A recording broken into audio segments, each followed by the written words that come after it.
Hello, my name is Sam Mitchell, reporting for Shawnee Extra.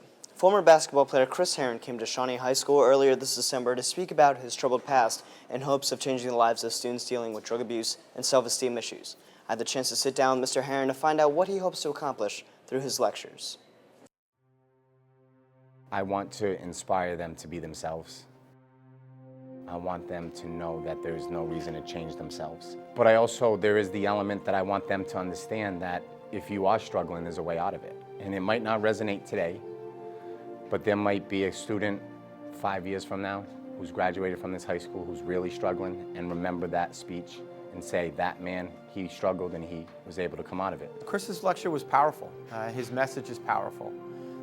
You listen to the things that he was able to do or able to survive, and it's truly an amazing story. For our environment here at Shawnee, I was so excited to hear his presentation and just how he met students right where in their seats. He was able to read the audience and really talk to them about his own use, and I know that he brought up a lot of situations that people were thinking about how they felt personally and also just how they can help their friends out too. I think education is huge. I think kids need to hear this message. They need to hear it more. It needs to be talked about in our classrooms. As far as do I think that this would leave a lasting effect on students, they do have opportunities over the next few days to sign a pledge.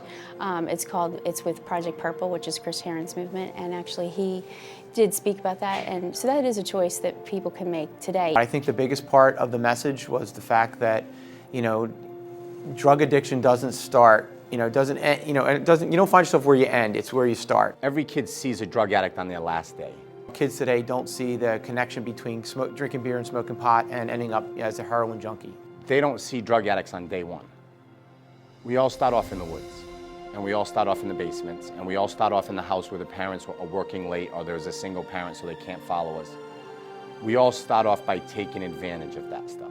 The message that I think Chris would want them to walk away with is that even the smallest amount of decision that they make, it can impact a greater amount of their life. So just to think about even every decision that they make, that they might think it might not mean a big deal to use drugs and alcohol, that decision can influence their future. So really to take a hard look as to what they're doing and the decisions that they're making. I know for a fact that Mr. Herren achieved his goal of impacting at least one life. He very well may have impacted an entire school. It was an honor to sit down with Mr. Herren, and for that I greatly thank him. I'd also like to thank Mrs. Krihak and Mr. Campbell for their time. I'm Sam Mitchell reporting for Shawnee Extra. Thanks for watching.